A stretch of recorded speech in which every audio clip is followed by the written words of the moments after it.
You are listening to Joygasm, a video game and movie podcast. I'm Russ, Xbox Live Toaster 360. He's Steve, Xbox Live Stevavitch. And we're getting a touch of cabin fever in episode 166 today, March 29th, 2020. We're going to be catching up with each other before going into our topic of the day, which is our Resident Evil 3 impressions, which you could fast forward to if you look at the timestamps located on Down Under. Otherwise, just keep listening. Steve. Yeah. Steve, how you doing? I'm making the best of everything. I must say, I am so pleased as punch that you and your wife stopped by unannounced yesterday. Stopped by for air hugs? Air hugs, absolutely. Air hugs and 6 feet of separation, which actually we decided to go the extra mile. We actually had more of a 12 feet of separation instead of 6 feet of separation. And we stayed in the sunshine. You all stayed on your porch. And I will have you know that with the door being open, that we adopted a fair amount of gnats in our house. So we've been trying to hunt them all down. Anyway, what were you going to say? Oh, no. That was about it. You have gnats. We have mosquito hawks. We have a hatching of a ton of mosquito hawks. So every time we open the door, we have to maybe pound on it a little bit to make them fly away. Mosquito hawk. Well, I don't think I've heard of the term mosquito hawk. Mosquito hawk. Actually, I think the proper term is crane fly, otherwise known as what you and I have said as mosquito eaters, which actually they don't eat mosquitoes. Oh, really? Right. So you're talking about the ones that almost look like daddy long legs with wings flying around. Yeah, they kind of fly right into your face and kind of slap you with their wings a little bit. Are you turf? Are you something to eat? Oh, can I land on you a little bit? You're warm. I had no idea you were such the entomologist there, Steve. I heard people talking about how I don't eat mosquitoes, and wife and I were on a walk, and I decided to Google it right then and there. And they eat turf. They eat the turf that's in your yard. They don't actually eat the mosquitoes, but I guess they are attracted to the light just like mosquitoes are. And so they kind of fly all in the same place, but they eat turf? Eat different, yeah. Like grass or soil or what? Yeah. That's all it said is just turf. So that's what weird. Anyway. Well, I wonder how they got their reputation for being called a mosquito eater. Was that just the result of our dear old dad being misguided?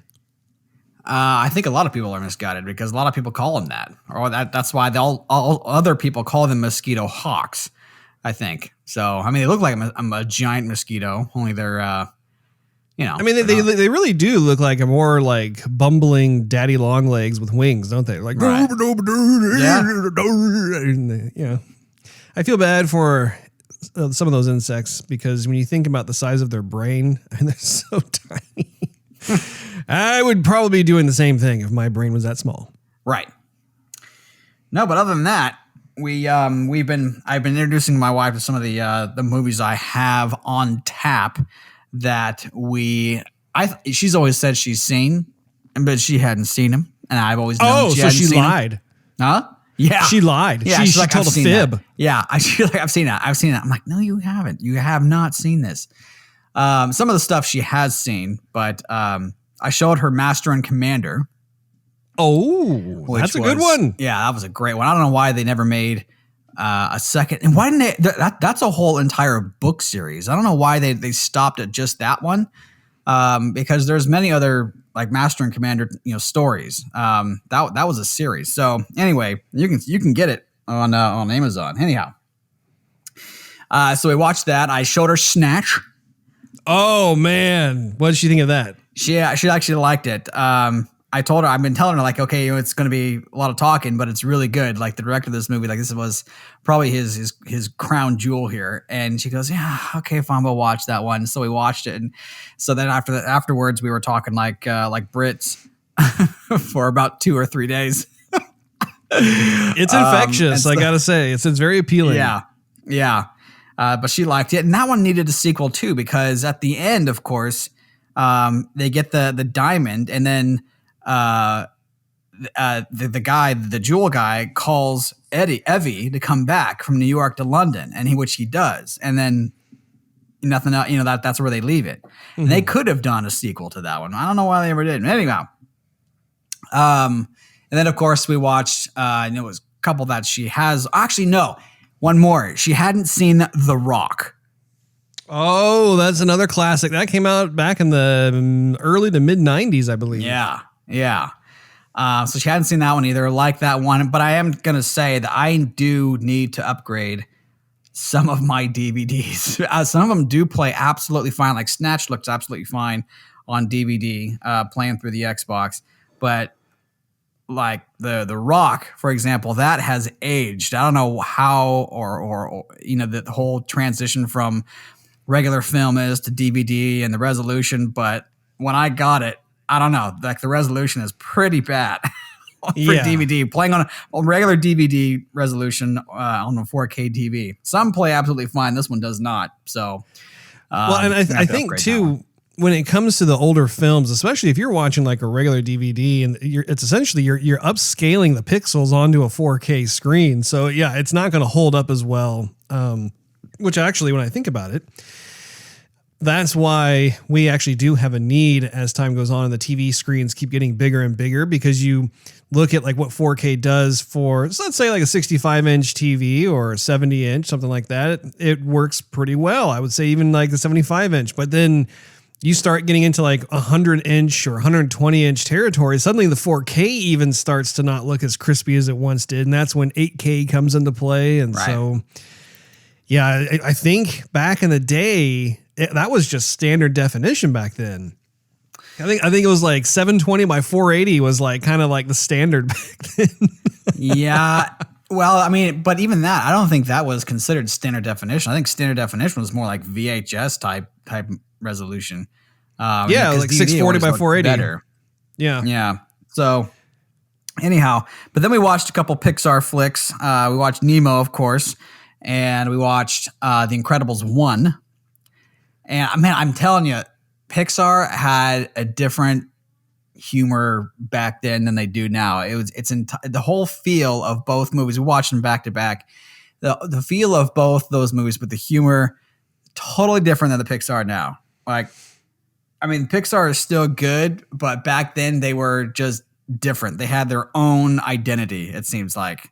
Then they did actually, because back then Disney did not own them. They were just partnering with Disney, and also the leadership was a lot different. John Lasseter was still at the helm, and also Steve Jobs was the owner of Pixar. So having that type of culture shift, I think it does trickled into all the different areas and permeating how the persona of your movies gets made. Yeah, for sure. So anyhow, hopefully we'll have the internet fixed for sure coming up soon. But this weekend, with everybody being home and quarantined, shelter in place, don't go anywhere, our internet was down to 5 megabytes per second. Roaring. Yeah. Lightning fast. Anyhow, well, ping pong that over to you, Russ. What have you been up to? What's going on? How have you been putting your stay at home at work mind at ease? I gotta say, as a designer / artist / creative person, the working from home situation is actually not that far of a stretch for me personally, because I don't really have much of a life. It was one of the inside jokes that a lot of us have in our field is, granted, we're not going out hardly at all at this point, but when it comes to just on an average day before all this stuff went down, there was a lot of time where I'm spent in front of the computer. I'm working on my Wacom tablet. It just depends on what it is that I'm doing, or I'm playing video games. I'm very much a homebody, and part of that reason too is just because I don't have a lot of extra coin to go out and be frivolous and go do all kinds of fun, exciting adventures and that sort of thing. So I'm doing pretty good, all things considered. I'm being very productive. I love working from home. I think it's terrific. I ended up actually getting an upgrade for my Wi-Fi system. I actually, before that happened, I'm part of the AT&T Uverse setup, and I have the professional business gigabit situation. So which is weird because like I don't think I've ever seen my connection if I do speedtest.net. I've never actually seen it max out at like 1 gigabyte or gigabit per second or higher. It kind of, I don't know, it peters out at I would say 745 to 800 megabytes per second. So I don't know. It's kind of a small gripe I have because it's like, this is false advertising. What is this? Well, I'm paying for a gig also, so you can think about how different they told me. Oh yeah, you're paying for 1,000 megabits a second. You're actually getting 900, and I go, no. On your own website, when they do a speed test, I'm getting no more. On a good day, I'm getting 50. I'm normally getting like 23 to 30. And that was happening to you before all the shelter-in-place stuff started happening? Or yeah, AT&T didn't like that I got married. It literally started to happen right after I got married. I'm not even kidding. And have you tried resetting the Many router? Times. Because Many times. Because there's the whole power cycle reset. Oh, but yeah. then there's also the little like dinky, like you have to use a paper. Yeah. You have to like straighten a paper clip and then like poke the reset button that's really small. Still not showing you love, huh, Steve? No. They were like, oh, well, just go ahead and move it away from any electronics in the house. I'm like, yeah. Now, what good's that going to do? Because before I was married, this was right next to my Arlo system, like back to back, butt up against it, and I had nothing. Didn't have any problems. And they go, okay, well, plug a landline into it and into your laptop and see what it does. And I did that, and it did get better, but it was around like 200 megabits per second when I'm still paying for 1,000. That is weird, and they can't come out either because they're not considering it like an essential thing, right? So, like, due to the whole COVID-19 thing, you're going to have to wait till it all blows over before you can even schedule to have somebody come out and take a look at it. Right. Well, Steve, what I ended up doing was I got the Netgear Nighthawk, which I've been eyeballing for a long time. Even told dear old dad about it, and he beat me to the purchase punch, if you will. He ended up getting one himself and had someone install it for him. But I ended up getting, I believe it's like the Nighthawk, it's like AX 12,000 or something like that. I don't know exactly what it is. And I also got myself a Netgear Nighthawk Wi-Fi extender. It's the AX6000. So we are now complaint-free when it comes to being able to surf the webs anywhere in the household, which is good because we were in the same boat as you. And I don't know if you want to pony up the dough and see if that'll help you out at all in your situation or not, but you can order it off of Amazon. Yeah, I think I'm just going to try and switch services and see if that works, because that's definitely going to be the cheaper alternative. We'll see what happens. Yeah, well, that sounds good, Steve. So in the games I've been playing, I am very happy to say, Steve, that I know. I saw your Facebook post, Russ. I saw it. Oh, good. I was very much on cloud 9 after beating Ori and the Will of the Wisps. It was very fun indeed. And I can't wait for you to get through it, Steve. I cannot wait for you to get through it. There's so much there to love, so much there to cherish, so much there to, dare I say, play through again. It's very fun. My daughter absolutely loves the game. She has memorized all of the plot points of the game and feels compelled to explain to my wife about what had happened and who the characters are, the relationships and all that stuff. It's a fun time to be able to bond with the kiddo on a video game and have it be enjoyable for both of us. So that's really cool. I know that you and I have given a little bit of a try to Bleeding Edge. And I went through just like some of the tutorial part of it. How much did you do? I went through all the tutorial and then I joined a game.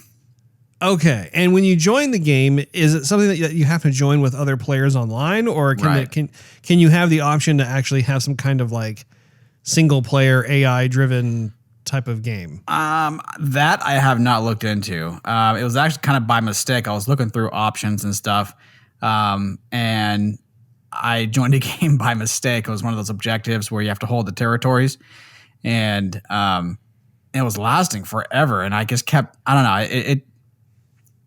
it just didn't really hold my, it just didn't really hold my cup of tea. Didn't hold your hand? Didn't hold my hand. Didn't coddle me like I wanted it to. So, because you know it wants to love you the best that it can, unconditionally, right?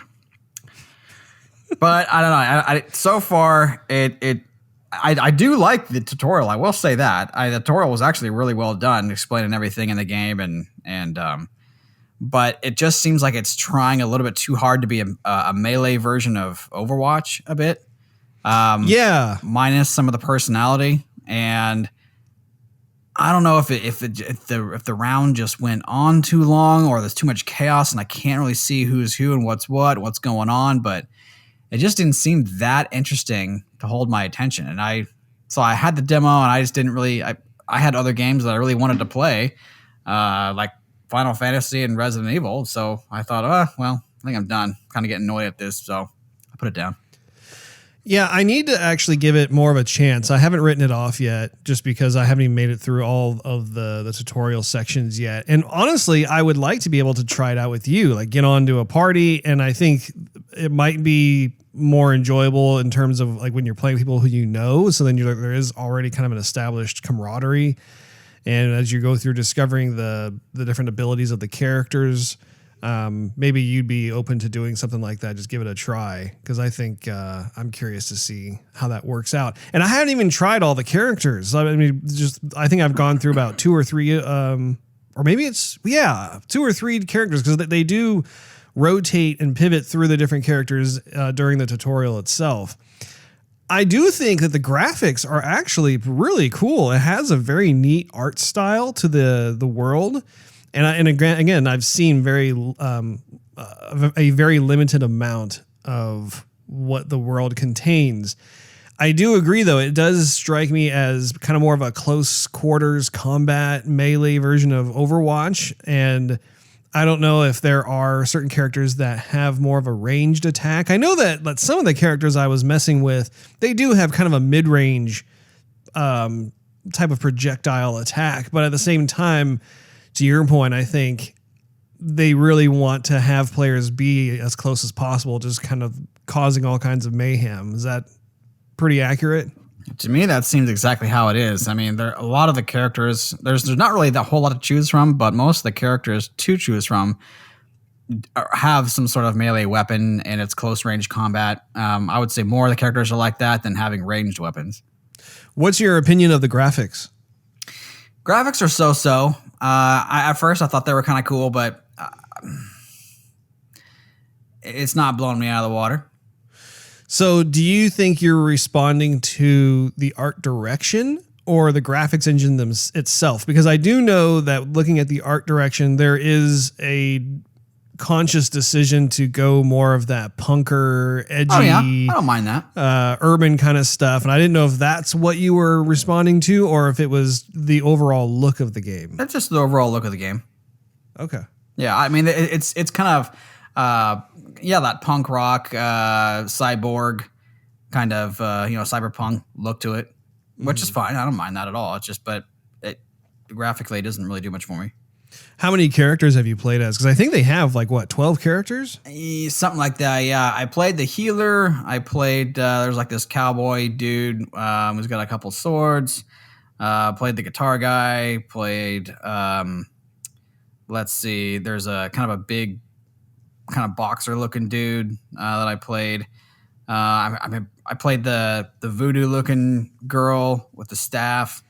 Kind of heals some folks. The only 2 people I don't think I've played are there's another voodoo guy with a snake. The snake talks. I have not played him. He puts curses down and stuff. I have not played him.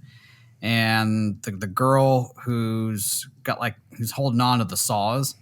Yeah. I have not played her. Well, would you be open to trying it out with me online? Yeah.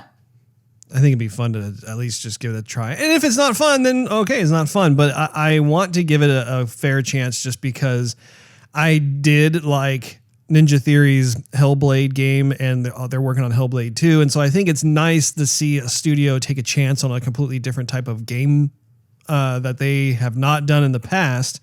And also in terms of like the art direction and kind of the persona of the game. So one thing I did see, or one thing I did notice rather, is through the tutorial, they do go over and explain everything that was partially confusing to me playing Overwatch, because Overwatch, you're just kind of thrown right in and like pick your character and go.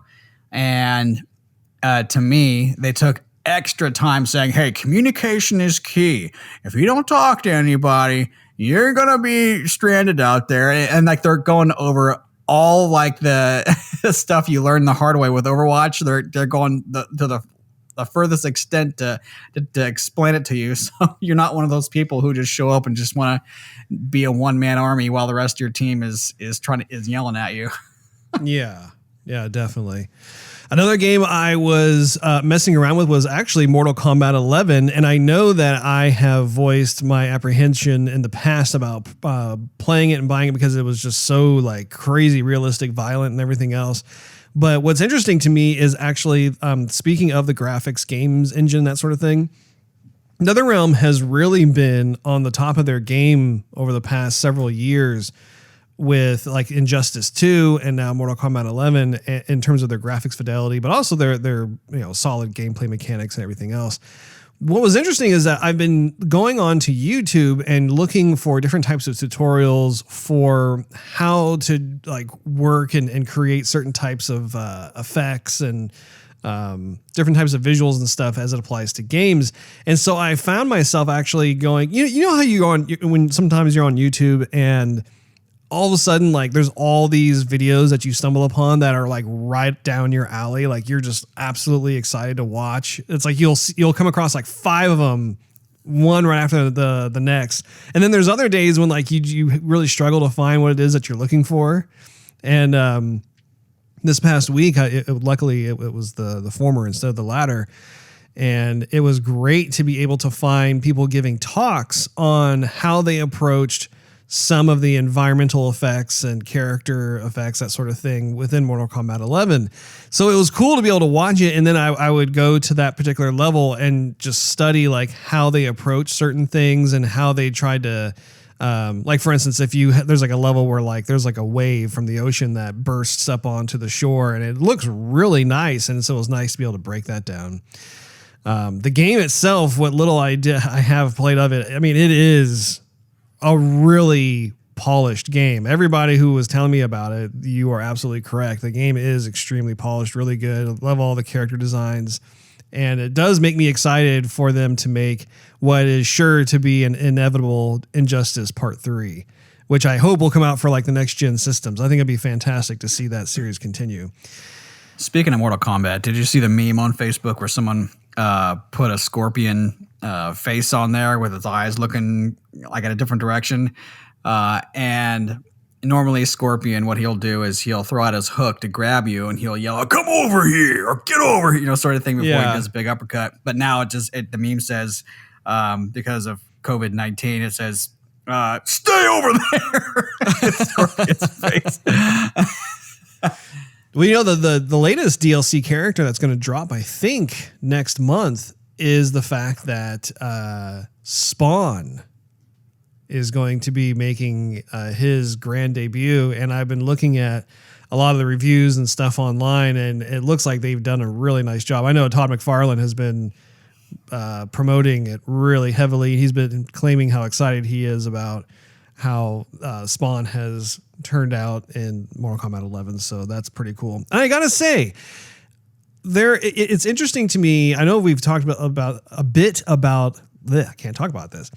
We have talked a bit about this in the past, where when it comes to fighting games, they've all adopted this doling out of different characters over time. So like Mortal Kombat 11, for instance, is getting Spawn. Soul Calibur 6 is just now releasing another Samurai Showdown character, and I cannot pronounce his name, but he's the one. he's kind of like Mitsurugi in a way, in terms of like he uses a sword and he's got like kind of a more of a white tunic, but he's the character that has that really like big hairdo. It's right. like he has black hair and you know, he's kind of brash. He's kind of a braggart in a way in terms of his personality, but yeah, he is now a part of the family of Soul Calibur 6, which is really cool. And they're continuing. They're going to have 2 more characters that they're going to drop in the coming months, and then and that's only with Season Pass 2, which is cool because I wasn't sure if they were going to also adopt the multi-season pass model. And then Dead or Alive 6 has also been continuing to drop characters as well. And so it's fantastic to be able to kind of ping pong back and forth between the different ones. I think in Dead or Alive 6, there's a new character called like Tamaki or something like that. And I haven't had a chance to really figure out her moveset. But it's weird. It's like I have a love-hate relationship with it because on the one hand, I love how we get new characters. I mean, in a fighting game, it's all about the characters and it's all about the different maps that you fight in. And so it's cool to have that. But at the same time, I feel as though they're really milking it. You know, like I feel like some of these characters should have already pre-existed in the core game. But what are you going to do? What are you going to do? You know what I'm saying? I also downloaded the Final Fantasy VII Remake game demo, but I haven't actually checked it out yet, Steve. I played that whole thing, Russ. Yeah, I did. Oh, you got through it? I did. Oh, Steve, please. I cannot believe you did not even tell me about this when I asked you what you've been playing. What is your impression? I like that one the most out of the 3 demos that I downloaded. It was very refreshing. I still don't care for as much voice work as there is. Like, there's way too many grunts. Like when anybody like turns their head to notice something, it's like their inner monologue to go, huh? Or, comes out. Or, if I ask you, hey, did you look over there? And you go, huh? I mean, I would look at you and go, wow, Russ, that's a lot of grunting for just like gazing over in the other direction. I'm totally going to do that to you now. And so it's going to annoy you to death. Anyhow, so a lot of that kind of goes on. I think that's I don't know if it's a script writer's, a Japanese script writer's thing to do. Cause I noticed that a lot in anime too. If someone's put on the spot, they'll go, you're like, what's going on? Why are you doing that? That you wouldn't do that in real life. Right. Anyhow, so there's a lot of that going on. And then if you're, victorious in battle, Cloud start sounding repetitive again and again, like, oh, that's it. Oh, that's it. Oh, that's it. Oh, that's it. And I'm like, oh gosh, if I got to play like, a series of games with him saying the same things all the time like that, I'm going to go nuts. I'm going to have to turn the voice down or something. But I wonder if they have an option for that. I hope so. Beyond that though, it is very refreshing to play. I mean, the graphics are great. They did blend all the abilities and the spells and limit breakers very well with not doing the turn-based combat type system, but like you're always just hacking and slashing, and I mean everything looks just absolutely wonderful. Mm-hmm. So and it's definitely magical.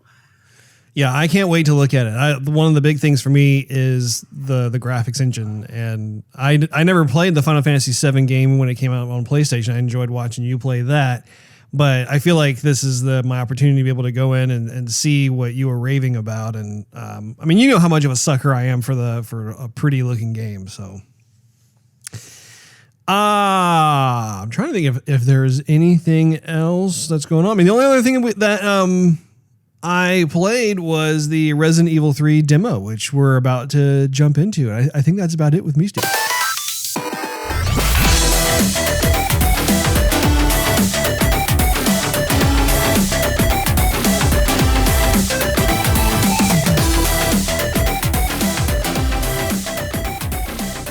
Hold on to your ninnies. It's time for the topic of the day.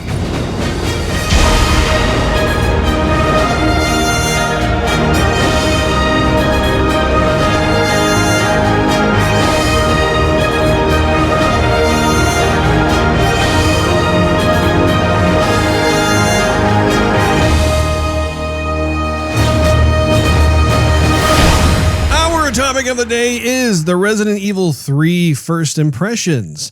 Capcom has released a game demo of their upcoming title, and so it would be a very big disservice for Steve and I to not check out that game demo before the full game arrives, which I believe is soon. Isn't it like April 3rd or April 6th? Yeah, it's coming somewhere up. around there. Which Yeah. is insane. But, oh my goodness, Steve, please tell me, what did you think of the demo? It is okay. So I'm going to be real with you, Russ. I was in a way hoping they would hold off releasing this game until the next gen system comes out, because in a way it still kind of looks like Resident Evil 2 remake. It's like kind of like using the same graphics engine, and it looks like They probably are. Yeah, right when they finished Resident Evil 2 remake, they started remaking this one. And so it almost looks like the same game so far. But is that a bad thing though? It's not necessarily a bad thing. It just doesn't feel fresh and new necessarily, because I mean, I played 2 with you and through both characters, but we really doled it out. So that game lasted a good portion of 2019, and so it doesn't feel like I've had too much of a break before going from Resident Evil 2 remake to Resident Evil 3 remake. And so it kind of starts to feel like the same game, although I do like playing as Jill again. Mm-hmm. But it is still exciting, and I am glad to say that they've done away with the little pocket knives that get dull after the third try using them. I was wondering about that. Yeah. So now you do have your regular hunter's knife that does not get dull, thank goodness. Do you think that that's only for the game demo, or do you think that's going to be for the full game? I think it's going to be for the full game, because you're not using it to get a zombie away from you or stop an attack. You can use it repeatedly as a weapon. And there are crates and stuff that you can destroy that have little things in there that you might or might not be able to use. So I would say that it's going to be an item that's going to be in your regular inventory. Mm-hmm. I saw something before we started recording this, and that is that someone in the PC community has actually created a mod, because apparently Resident Evil is also available for PC, and someone created a first-person mod of the Resident Evil 3 game demo, and man, it is really cool, and I think it's so cool. I honestly think that Capcom should add it and include it to the full game itself, where like if you want to have the option to be able to play in third person versus first person, you can do so. Or maybe like if you beat the game in third person, you could have it get unlocked as like a bonus and say, oh, if you want to play through the game in first person, you can. You should definitely check it out though. I was looking at it on IGN and they had it up there. I can't remember the person's name who actually put it together, but I think that's one of the really cool aspects to being a PC gamer, is that I think with a lot of games that come out, there is some sort of way that you can grab the game source code and dive in and actually update the textures or kind of modify some of the actual models of the characters and stuff, and then reinsert it back in and have like these different types of experiences that we just as console gamers don't get the option to do. But you should definitely check it out. I would be curious to know what your thoughts are on that, because some of the folks were saying it reminded them of Resident Evil 7. Did you ever play that one? I don't think I played 7. And 7 apparently was a first-person perspective Resident Evil game. Oh wait, wasn't that one just called Biohazard? Wasn't that the one that we played the demo where you're? Yeah, I think that's what it was. Yeah. And I actually need to honestly, I don't remember if I know I got the game demo of that, but I don't remember if I bought the full game, because that was one that was interesting to me that I wanted to check out. But anyway, when you get a chance, I would love for you to take a look at that video and share your thoughts on that, because it is real. In my opinion, it is really cool. It's a completely different experience when it comes to taking on those different zombies and the different locales and whatnot. But I think it's really cool personally that Capcom continues its remake streak of the Resident Evil series. And I'm curious whether or not they're going to continue going through just the older games, or if they're going to stop at Resident Evil 3, or what do you think? Yeah, I was thinking about that after I played the demo for the third time. Was that against your will, or was that because it was so cool? Well, I played it twice because there were some areas I didn't explore in the first go around, so I wanted to go everywhere. And then my wife said, "Oh, let me see that new game that you downloaded." And so I showed her, and then somehow I got confused. Okay, I thought I went two different ways. And I'm like, which way was the proper way again? Let me think about it for a second. Okay, and then so the main boss, the main tyrant guy was there, and I didn't get the items that I wanted to get. And so then I was playing through it. That was actually the scariest time, because he would appear in different spots and where I didn't think he was going to appear. And so there was a couple of times where we yelled, like we shrieked at night. Anyhow, so no, it wasn't. I didn't play it against my will, but I wanted to show her the whole demo, because there was a time when she just loved watching scary stuff. And oh, sure. So yeah, she used to watch me play Resident Evil before we were married, and so she has some interest in it. Yeah, I'm the same way when it came to the game demo, in the sense, like, for instance, I came across the shotgun, but I couldn't get it out because you needed like some kind of clamp or cutters or whatever it is. Right. And I was actually looking for the cutters because I thought, oh, that'd be cool to get the shotgun. But then I didn't know where I was going. I was just trying out different places. And all of a sudden I must have chosen the path that takes you to the end game of the game demo, because then all of a sudden, like you said, the Nemesis guy was there. I was like, oh, and then I'm starting to run around, and I had the fire hose with me. And so I just didn't know if they put that in there as a teaser, or if you can actually access the shotgun. You can access the shotgun. You basically have to, there's a donut shop, like a little small little breakfast restaurant. I was in there. Yeah. There's a washroom area, and the cutters, I believe, are in there, around that area. Maybe it's the post office. I'm trying to, with all the lights off and so much carnage happening and running from your life, some places start to look the same after a while. Slipping and sliding on the blood and gore on the floor. Yeah, right.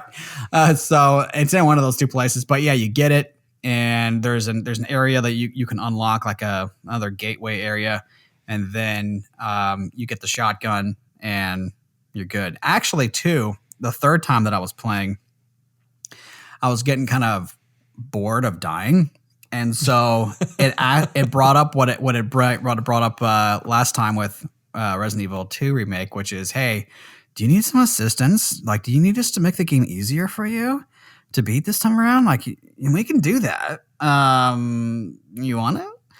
And so I went, yeah, give that to me. Let's go ahead and do that. Let's just see what happens. Yeah, so I'm like, this is the third time. I already beat the thing anyway. Like, whatever. Right? So I did that, and then for some reason, they took some items out of my inventory and put them in the box, but gave me a bigger inventory, like more places to store stuff, I guess.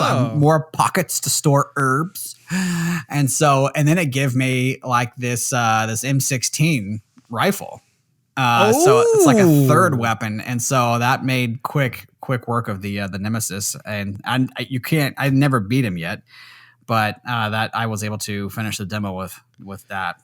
So wait, when you say make quick work of the Nemesis, does that mean that, like, if you shoot him enough times, he'll go running away, or what? No, you basically slow him down. He'll keep coming at you, but you hurt him enough and he kneels down, like, to kind of catch his breath. Or that's what it looks like anyhow. Oh, okay. And then he gets back up and starts coming at you. I gotta say, it has been a lot of fun to be able to play through Resident Evil 2. I actually haven't beaten it yet. I need to continue doing that, but also playing through the game demo of Resident Evil 3. And granted, I think that these types of playthroughs are significantly different than the original games themselves. But it is a lot of fun. I understand now how difficult it can be to try and aim at a zombie. Because there are times where they're coming at you and you're thinking, I'm going to hit them.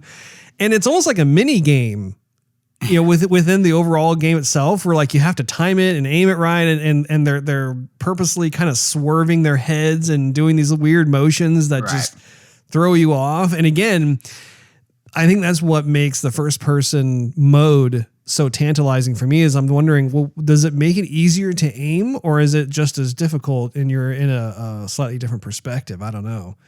But the graphics themselves, just backing up a little bit, I noticed that they use Quixel in their game, which is now owned by Epic Games. And Quixel was a company that they're kind of a photogrammetry scanning company where you can take a bunch of pictures of any given real world object, and then you can bring it into their software program, and it becomes like this instant 3D model, like whether it's an environment piece or character or whatever it is. And so that is probably a big portion of why the game looks so realistic and so good, both for Resident Evil 2 and 3, is that they're utilizing this technology, which I think is a great thing. I'm curious, though, now that Epic owns that, if they were to make more of these games moving forward, are they going to adopt the Epic engine, like the Unreal Engine? Or are they going to stick with their, what do they call it? Is it just the RE engine? The RE engine, yeah. Be interesting to see like how that works out. Oh, and it might just be that Epic Games still allows for the Quixel app itself to be a standalone product, as opposed to them embedding it into their Unreal Engine. And I think that kind of remains to be seen. But I really love the graphics. I think the characters look amazing. It's crazy. I found myself just appreciating and admiring the different characters. I know with Jill, for instance, I'm just rotating around, and she definitely has a kind of a lifelike idle animation, I guess you could say. And as she's running around, she's doing things. It didn't feel stilted to me. Did it feel stilted to you? No, it didn't at all. Yeah. I can only imagine how a game like this looks on a 4K screen. Like if you had an Xbox One X and you're playing it on a dedicated native 4K screen, I bet it looks even more crispy and amazing and everything else. So it does make me tempted to want to buy it, maybe for like PC, just because I have a 4K monitor and then I can actually experience it that way. But we'll see. We'll see what the bank account says. Were you going to say something? Jill seems, in the last one, Leon hadn't had the zombies come at him before, but throughout most of the game, he's, if a zombie is coming at him, he'll go, "What is that? What in the world? What was going on?" And I'm like, man, you've been like killing zombies for the past 12 hours. Like, I think you know what's up by now. They need to have some more dialogue cues in there. But Jill had gone through the entire mansion in Resident Evil 1. So she knows what's up. So I noticed that she wasn't saying much, except, if she gets bit. Because, you have to say something. That kind of hurts. Like, excuse me, sir. Yeah, that hurts. Ouch. Hey, you're in my bubble. But it's funny. I don't remember Jill having this personality, this kind of standoff personality, as she did in the demo, which I know I kind of forgot what the story was with her and that Russian commander. Yeah. If they don't like each other. I mean, I did see the umbrella patches on their sleeves, so I'm wondering if she just doesn't like him because of that, or maybe there's some rogue team or something. But I thought, man, she really is standoffish. Like, hey, we all need to work together. She's like, all right. Like, man, okay, then you just go. Okay, you just go and do your own thing. We'll do our thing, and hopefully we all don't die.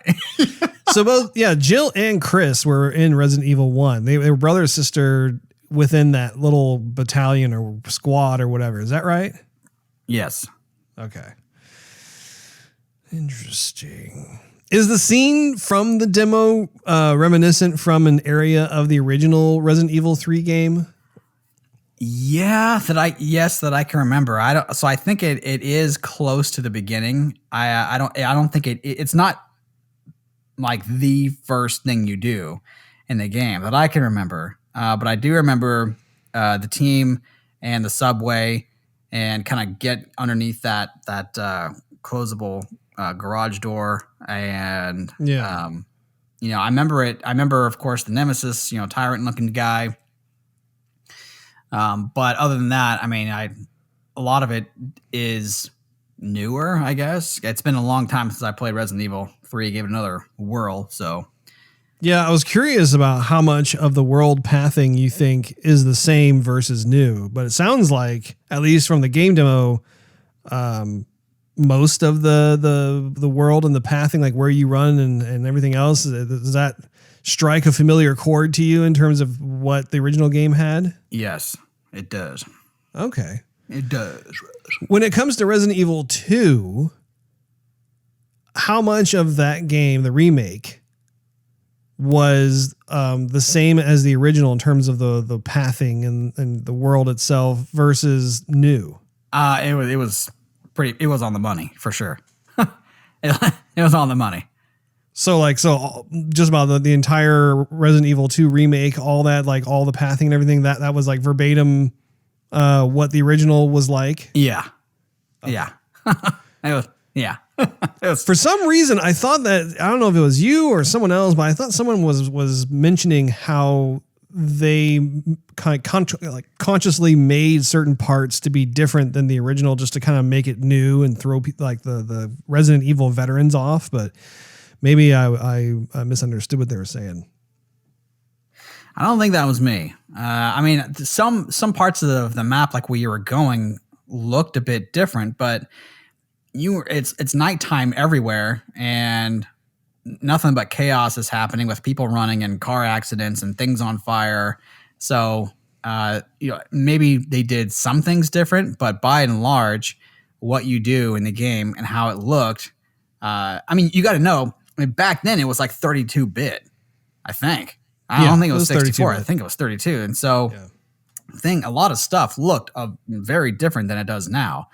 But, rooms that you go into and certain scenes that I remember specifically, I mean, they took it out and they put a lot more detail in it, but it's still the same in my head. How I remember it, it's still the same.